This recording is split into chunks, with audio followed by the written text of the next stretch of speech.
अस्सलाम वालेकुम नाज़रीन, टाइम न्यूज़ सां गॾु मां आहियां रसूल बख्श बोदाणी। हेडलाइन ज़माने टियूं हाणे शामिल कंदासीं तफ़सीली ख़बरूं।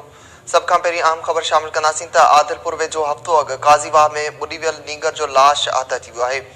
नाज़रीन, अवां सां ख़बर शेयर कयूं पिया त आदिलपुर वेझो हफ़्तो अॻु काज़ीवाह में ॿुॾी वियल नींगर जो लाश आत थी वियो आहे।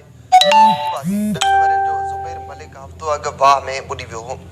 ॻोठ गुलहसन मलिक में ॿुॾी वियल नींगर जो लाश वाह मां हथ कयो वियो आहे।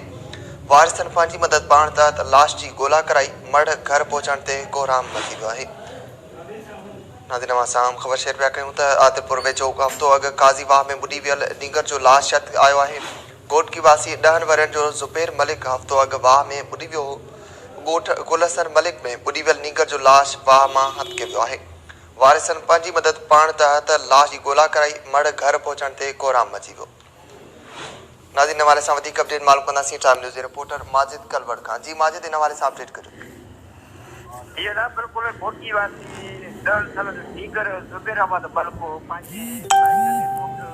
मल्क में घुमण लाइ आयो पंहिंजी माउ सां गॾु नीगर जो हिकु हफ़्तो अॻु लाश जांबा में ॿुॾी पहुती हो, जंहिंजो लाश अॼु हिकु हफ़्ते खां पोइ पंहिंजी मदद पाण ॻोल्हियो वियो आहे।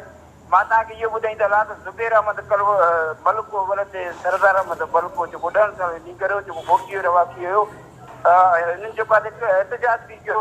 पोइ हिननि जो कॉन्स्टेबल न निकितो, जंहिंखां पोइ पंहिंजी मदद पाण वारसनि जेको आहे लाश काज़ीवाह मां लिखियो वियो आहे। जंहिंखां पोइ जेको आहे लाश घर में पहुचंदे घर में कोहराम मची वियो आहे। जीअं त माजिद अली अपडेट करण लाइ महिरबानी।